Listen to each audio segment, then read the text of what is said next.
The lights on Kalen Vance's datapad flickered as the fragmented signal appeared again, bypassing standard communication protocols and manifesting directly on his screen. A complex pattern, non-repeating, more like a map or invitation than any language he'd encountered his 15 years as a xenolinguist. It was the third time this week. Echo analysis? Kalen asked, his voice hushed despite being alone in his quarters. The small spherical drone hovering near his shoulder emitted a soft blue pulse. Pattern matches previous instances with 97.6% correlation. Origins still untraceable, though triangulation suggests. The AI paused, its tone shifting. Sir, calculations continue to indicate the veiled sector as the point of origin. Kalen's fingers froze over the datapad. The veiled sector. Even the name sent a chill down his spine.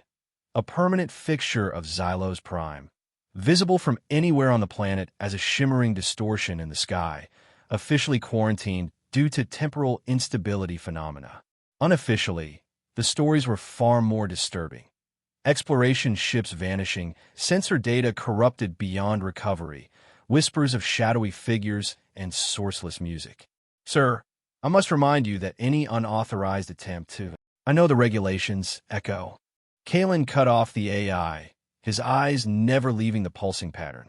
What others saw as random noise, he recognized as something with underlying structure.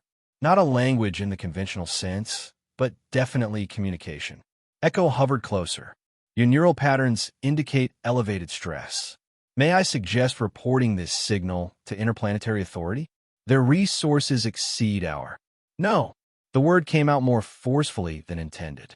The last thing Kalen wanted was bureaucrats taking over, especially given his history with them. 5 years ago, his misinterpretation of the Meridian diplomatic protocols had resulted in a conflict that cost 12 lives. 12 lives because he'd been too confident, too rigid in his analysis. Because he hadn't truly listened. The pattern on his datapad pulsed again, seeming to grow more urgent. Or perhaps that was just his imagination projecting meaning onto it. That's what they'd said about his warnings before the Meridian disaster, too. Echo, prepare the scout vessel. Full stealth protocols. The drone's light shifted to amber. Sir, entering the veiled sector violates 17 different regulations and carries a minimum penalty of— I'm aware. Kalen stood, gathering equipment with quick, practiced movements. But something's calling from in there, and I think it's been waiting for me, specifically. What evidence supports that conclusion? Echo's voice took on the slightly exasperated tone it used when Kalen was being particularly unreasonable. Kalen paused, a neural transmitter halfway to his pocket. Because no one else seems to be receiving these signals. And because he hesitated, unsure how to articulate the feeling. Because it feels like an echo of my failure. A chance to listen correctly this time. The drone's lights flickered rapidly as it processed. That is not a data-driven conclusion. No, Kalen agreed, securing the last of his equipment. It's an intuitive one. 3 hours later, his modified scout vessel approached the shimmering boundary of the veiled sector. From a distance, it appeared almost beautiful. Waves of luminous energy rippling like the surface of some cosmic ocean, stars beyond it distorted into smears of light. Final systems check complete. Echo reported its spherical form now docked in a specialized port on the ship's control panel. Stealth systems operational. Communications array calibrated to maximum sensitivity.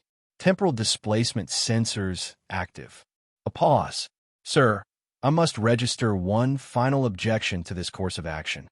Kalen's hands moved across the controls, making final adjustments. Noted, he took a deep breath, eyes fixed on the boundary ahead. Maintain full sensor recording. Whatever happens in there, I want it documented. Approaching boundary in 10 seconds, Echo announced. 9, 8. As the countdown continued, Kalen felt the weight of his decision. Was he seeking redemption or merely running from his past? Was he truly hearing a call for help or projecting his own need to be needed? Either way, he was about to find out. 3, 2, 1. The moment they crossed the boundary, chaos erupted. Energy fields enveloped the ship, systems fluctuated wildly, and sensor readings became a nonsensical jumble of contradictory data. The view screen showed impossible geometries as space itself seemed to fold and unfold before his eyes. Colors bled into one another, stars stretched and compressed, and the very fabric of reality rippled like cloth in a violent wind. Multiple system failures. Echo's voice cut through the cacophony of alarms. Quantum stabilizers offline, temporal displacement readings off the scale. Kalen gripped the controls, fighting to maintain course as the ship bucked and shuddered. Stay with me, Echo. Focus on the signal pattern. Signal strength increasing. The AI reported, its voice modulating strangely as if speaking through water. It appears to be guiding us. And it was. Amid the swirling chaos of distorted reality, the pattern on his datapad pulsed with increasing clarity, each fluctuation seeming to correspond with navigational corrections. Kalen followed the pattern's guidance, letting instinct override training as he piloted deeper into the impossible landscape of the veiled sector. I'm detecting discontinuities, Echo said, its voice laced with what almost sounded like awe. Time-space folding in ways that violate all known physical laws. Around them, reality had transformed into something utterly alien. Crystalline islands floated in the void, connected by rivers of liquid light that hummed with static electricity. Vegetation that rearranged itself when not directly observed. And throughout it all, a sensation that pressed against Kalen's consciousness. The unmistakable feeling of being watched. Echo, are you recording all this? Attempting to, sir. Data storage experiencing temporal anomalies. 1 minute of recording takes 11 seconds to store, yet occupies gigabytes of space. The AI's lights flickered erratically. My logic processors are struggling with inconsistencies. Kalen understood. His own mind felt stretched, trying to comprehend a reality that defied categorization. Time itself became elastic. Moments stretched into what felt like hours, while hours compressed into heartbeats. The signal led them through this labyrinth of broken physics, growing stronger with each passing. However, time was measured here. I'm detecting a pattern in the crystalline formations, Echo said suddenly. They appear to be arranging themselves according to some form of syntax. Kalen had noticed it too. His xenolinguistic training had him automatically seeking patterns, and they were everywhere, in the rhythm of light pulses, in the structure of the strange plants, in the very flow of energy around them. Fragments of what might be grammar, syllables of some vast, incomprehensible language. And with these patterns came emotional echoes, fleeting joy, profound sadness, overwhelming loss. Emotions that weren't his, yet washed through him like waves. Echo, are you detecting any emotional resonance? Negative. My sensors are limited to physical phenomena. The drone paused. Are you experiencing psychological effects, sir? Before Kalen could answer, the ship shuddered to a halt as if caught in an invisible net. Before them stretched a field of shimmering energy, forming complex geometric patterns that shifted constantly. We've encountered some kind of barrier, Echo reported. Energy readings are unusual. The patterns appear to be responding to our presence. As Kalen watched, the geometric patterns began to transform, taking shapes that struck him with horrible familiarity. They were recreating scenes from the Meridian disaster. He saw the diplomatic chamber, the misinterpreted gestures, the moment of realization, the aftermath. His failure, projected in luminous energy before him. It's testing us, he whispered, understanding dawning. Or me, specifically. Testing how? Echo asked. Not how we respond to threat, but how we respond to memory, to failure. Kalen unstrapped himself from the pilot's seat. It's a gate, not a weapon. Acting on instinct, Kalen approached the view screen. The barrier continued to display his memories, his shame. But instead of turning away, he reached out, placing his palm against the screen. I acknowledge these events, he said quietly. They are part of me. My failure. My lesson. For a moment, nothing happened. Then, the energy field rippled, the geometric patterns shifting again, this time forming something like a doorway. The ship shuddered once more, then gently moved forward, passing through the barrier. Beyond lay a clearing in the chaos, a pocket of impossible stillness amid the swirling madness of the veiled sector. And waiting there, as if she had been there forever, was a figure. Humanoid life form detected, Echo reported unnecessarily. She stood in the center of the clearing, her form unmistakably feminine, but with subtle differences that marked her as non-human. Her skin emanated a gentle light like pearl dust, her eyes deep as nebulae, her hair flowing like liquid starlight. She wore what appeared to be garments woven from solidified light. Her movements as she turned toward their ship were graceful, weightless, possessing an elegance that bordered on the supernatural. The signal is coming from her, Echo confirmed. Strength at maximum. Kalen knew he should be afraid, or at least cautious. But all he felt was a profound sense of rightness, as if every step of his life had been leading to this moment. He activated the ship's external speaker. "My name is Kalen Vance. I received your signal." The figure made no response, at least not verbally. Instead, Kalen felt a wave of complex emotion wash over him, a sense of waiting intertwined with necessity and an ancient sadness. It wasn't language as he understood it, but communication on a deeper level. "Sir," Echo interjected, "I'm not detecting any verbal response, but your neural patterns are showing unusual activity." "She's communicating," Kalen said, "just not with words." Decision made, he moved toward the airlock. Echo's lights flashed in alarm. "Sir, atmospheric composition is highly variable. Safety cannot be guaranteed." "Then keep the rescue protocols ready," Kalen replied, securing a portable life support module to his belt. "But I need to meet her face to face." The moment Kalen stepped outside the ship, the environment embraced him. The air, if it could be called that, felt thick yet breathable, carrying scents that had no earthly equivalent. Gravity seemed lighter, giving each step a floating quality.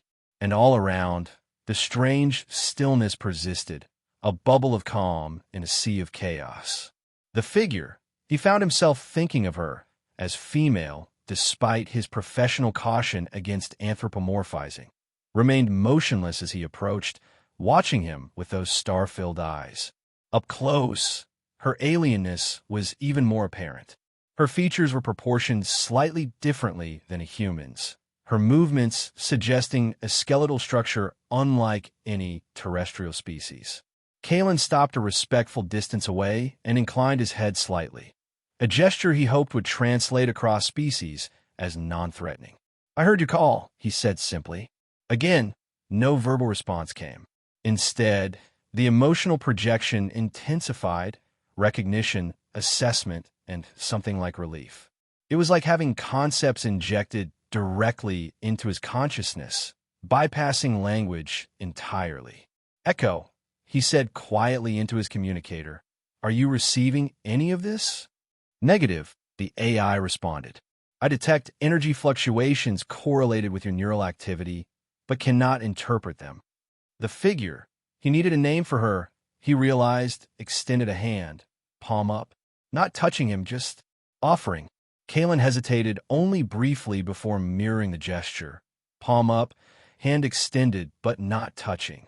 The space between their hands shimmered, and suddenly Kalen's mind was flooded with impressions, structures of light, beings of energy, a civilization that existed intertwined with the fabric of reality itself.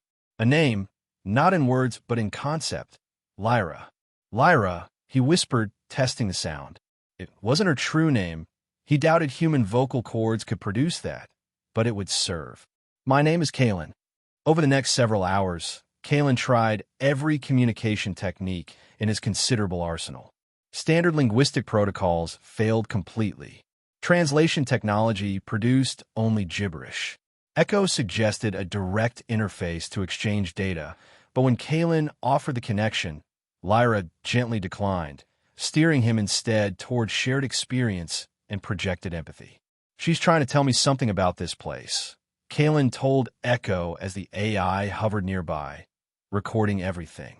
About her people, what progress have you made in establishing a stable communication channel? Echo asked. That's just it. We're communicating, but not through any channel I've been trained to use. Kalen ran a hand through his hair, a gesture of both frustration and excitement. It's pure concept transfer. No syntax, no grammar, just direct meaning. Lyra approached, her movements making the air itself seem to sing. She gestured to their surroundings, and suddenly the environment changed. The clearing expanded, revealing more of the strange landscape. But now Kalen saw it differently, not as random chaos, but as a living tapestry. Through projected sensory fragments, Lyra showed him visions of her people, the Weavers, as the concept translated in his mind. Beings who existed in harmony with the energy of the sector, capable of shaping reality through complex resonance patterns they considered the language or song of the universe itself. The veiled sector isn't a spatial anomaly, Kalen told Echo, understanding dawning like sunrise. It's a habitat, a tapestry of the Weavers, a reality created and maintained by their collective consciousness and resonance. That contradicts all scientific data about the sector, Echo pointed out.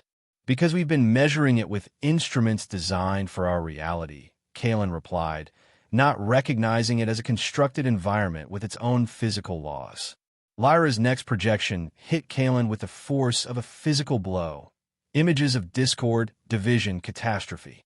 She showed him the cause of the instability in the sector, not a natural phenomenon, but the aftermath of a cataclysmic event, an internal schism in the Weaver community. One faction, obsessed with the chaotic potential in reality's malleable nature, had attempted to impose a rigid order, a fixed resonance pattern upon the sector. This effort had created a catastrophic chain reaction, a dissonant resonance that had shattered reality's structure, dispersing or destroying most of the Weavers, leaving behind echoes, broken timelines, and dangerous instabilities. A civil war, Kalen whispered, but fought with the fabric of reality itself as the weapon. Lyra confirmed with a pulse of sad acknowledgement, then revealed her own role. She was one of the few survivors, somehow anchoring herself to a relatively stable point in the sector when the cataclysm occurred. She existed as a living node, an anchor point of consciousness, trying to maintain some coherence amid the chaos, and broadcasting a resonance signal, an invitation and test, waiting for an outside mind capable of perceiving the sector's complex patterns without trying to impose will upon it. She chose me, Kalen realized with sudden clarity. The signal wasn't just an invitation, it was a resonance test she created. He turned to Echo, excitement and fear mingling in his voice. I wasn't selected for my linguistic knowledge, but because of my past failure. The pain and sensitivity born from that mistake made my mind more flexible, less dependent on rigid linguistic structures, and capable of sensing subtle patterns based on emotion and intention that others might miss. Yet with this understanding came profound doubt. He feared misinterpreting again, feared causing another disaster, this time on a cosmic scale. Echo's analysis provided no comfort. The sector's condition is deteriorating. Reality storms are increasing in frequency and intensity. Stable zones are shrinking. The AI's lights pulsed anxiously. Whatever action is contemplated, time constraints appear significant. Lyra's next communication was urgent. She beckoned Kalen to follow deeper into the sector, toward what she termed the nexus of echoes, the epicenter of the cataclysm, where fractured timelines, discarded possibilities, and the fragmented consciousness of Weavers collided and flowed together in chaotic disharmony. We need to return to the ship, Kalen told Echo. She's going to lead us further in. May I point out that we have already exceeded all safety parameters? Echo's tone was dry. The probability of successful return diminishes with each passing moment. Then we'd better not waste any more time, Kalen replied, already moving back toward the vessel. The journey deeper into the veiled sector proved more harrowing than their initial entry. They move not just through bizarre physical space, but through regions of temporal distortion and overlapping reality layers. Kalen relied on his growing sensitivity to the sector's pattern language, guided by Lyra's subtle, empathic cues. He learned to read the energy flows, sense knots in time, and avoid reality holes. Echo served as a reality anchor, constantly scanning the environment, monitoring energy fluctuations, identifying potential temporal traps, and providing Kalen with a steady stream of logical data to cross-reference with his intuitive, nonlinear perceptions. The contrast between Kalen's and Echo's approaches became crucial for survival. Detecting massive energy convergence ahead, Echo announced as their ship navigated a particularly unstable region. Patterns suggest we're approaching something analogous to a gravity well, but composed of, I lack appropriate terminology, reality density, perhaps. Before them materialized a sight that defied description, a non-Euclidean space where scenes from different times and realities simultaneously existed, overlapped, and dissolved. Sound was a chaotic symphony of echoes, the singing of weavers before the cataclysm, the screaming of the event itself, the eerie silence of lost possibilities. The nexus of echoes, Kalen whispered, understanding the concept Lyra had shared. Lyra's form appeared beside their vessel, guiding them to a safe approach. Even Echo seemed subdued by the spectacle. Sir, I recommend extreme caution.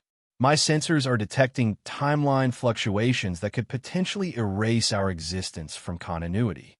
Noted, Kalen replied absently, his attention fixed on the swirling chaos of the Nexus. Even through the ship's shields, he could feel the power radiating from it, the broken heart of a broken realm. They landed at what seemed to be the edge of the Nexus, though concepts like edge became slippery here. Kalen prepared to exit the ship again, but this time Echo insisted on accompanying him. My physical form can withstand temporal flux better than your biological systems, the AI explained. Additionally, you may require constant data analysis.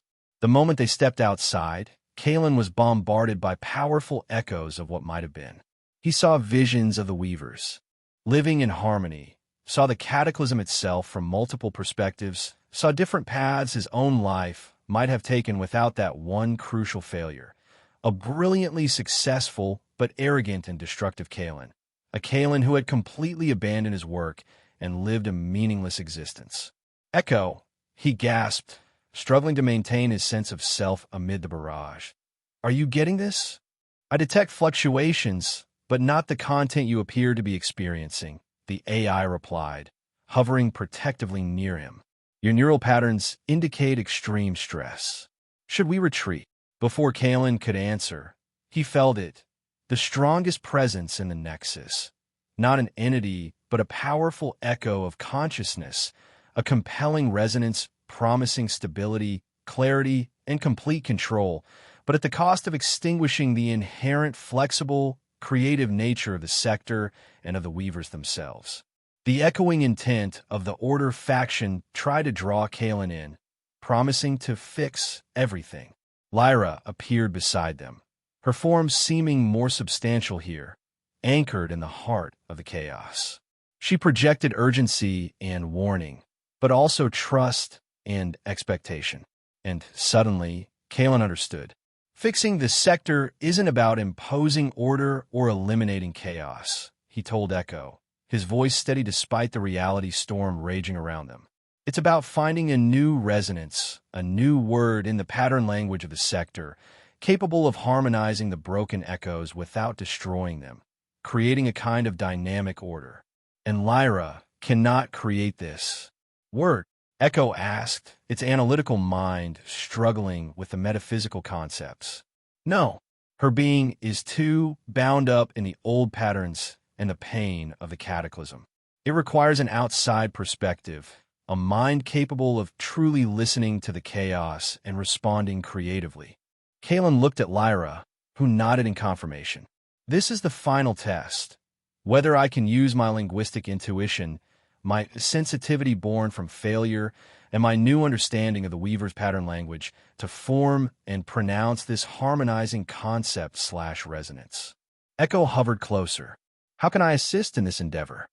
Map the existing chaotic resonances, Kalen instructed. I need to understand what I'm trying to harmonize. Echo's lights pulsed as it began scanning and analyzing. Processing. The patterns are highly complex and seemingly contradictory. However, I am detecting underlying structural similarities that may serve as connective nodes. Kalen stood in the center of the chaotic nexus. Anchored by Echo's stream of analytical data and Lyra's still, trusting presence, he did not fight against or try to impose his will upon the chaos. Instead, he listened deeply to the frenzied symphony of echoes, the pain, loss, hope, repressed creativity. He identified fundamental patterns hidden beneath the surface, sensing the underlying melody in the dissonance. Based on his linguistic skills, newly discovered empathy, and understanding of pattern language, Kalen focused his intention. He didn't formulate a command or a technical solution, but a complex concept, a mental resonance pattern. This word couldn't be expressed in human speech, but it carried the meaning of integration, healing through acceptance, and flexible harmony. It acknowledged pain and chaos, but also affirmed regenerative potential and beauty in complexity. Kalen concentrated his entire consciousness and intention, pronouncing this resonance pattern into the nexus. It wasn't an act of force, but an offering, a suggestion of pattern, a new note introduced into the chaotic symphony. The reaction of the nexus was immediate and profound. The extreme chaos paused, as if the universe held its breath. Frenzied energies oscillated, flickered. The tempting echo of order recoiled, losing power when faced with a kind of harmony it could not control. Then, slowly, the broken echoes began to shift.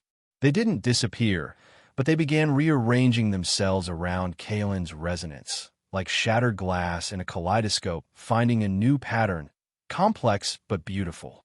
They didn't become rigid, but began interacting with each other more harmoniously. The veiled sector didn't return to normal by human standards, nor did it revert to its pristine state before the cataclysm.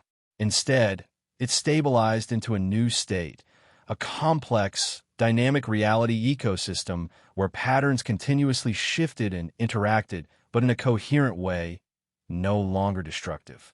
The violent instability settled, replaced by vibrant complexity. The shimmering veil surrounding the sector grew thinner, more transparent, allowing light from the stars beyond to filter through gently. The nexus became quieter, though still energetic. Lyra approached Kalen, projecting a deep sense of gratitude and relief. Faint beams of consciousness, echoes of other dispersed weavers, began weakly converging, attracted by the new harmony. The true healing of the weavers and the sector had begun, though it would be a long process. Kalen felt exhausted, but also filled with a sense of peace and authenticity. His past failure wasn't erased, but redeemed through understanding and communication, not through force or imposition. He had learned to listen to a completely different form of life and respond in its own language. Remarkable, Echo commented, its lights pulsing with what almost seemed like wonder. The energy patterns are stabilizing into a sustainable configuration, yet maintaining dynamic flexibility. Quantum probability fields are realigning. The AI turned to Kalen. My analysis cannot fully comprehend what you have accomplished. Lyra approached them both, her form now more defined, more present. She communicated that they had now become part of the sector's new pattern. They were free to leave if they wished, but would forever be connected to this place. Kalen looked at Lyra, at the strange, but no longer hostile reality around them, at Echo analyzing the new energy patterns with curiosity instead of alarm. He made his decision to stay, at least for the foreseeable future. The work of a xenolinguist now held an entirely new, more profound meaning for him. Together, Kalen, Lyra, and Echo stood watching the complex, graceful energy patterns flowing through the harmonized sector. They began the slow, patient process of communicating with and understanding the gradually re-emerging consciousness of the weavers. It was a new beginning, a dialogue between completely different forms of life, built on a foundation of listening and accepting beauty in complexity. As the last echoes of discord faded into harmony, Kalen felt something he hadn't experienced since before the Meridian disaster. Purpose. Not redemption exactly, for his past mistakes would always be part of him, but something perhaps more valuable. The knowledge that those very mistakes had made him capable of hearing a call no one else could hear and answering it in a way no one else could have answered. What happens now? Echo asked, its analytical nature requiring concrete next steps. Kalen watched as distant motes of light, perhaps fragments of other weavers, drifted toward them across the transformed landscape. Now we learn to speak a new language together. Lyra's emotional projection brushed against his consciousness. Agreement, anticipation, and something like hope. The veiled sector, once a place of fear and mystery, was becoming something else entirely. A frontier not of space, but of communication itself.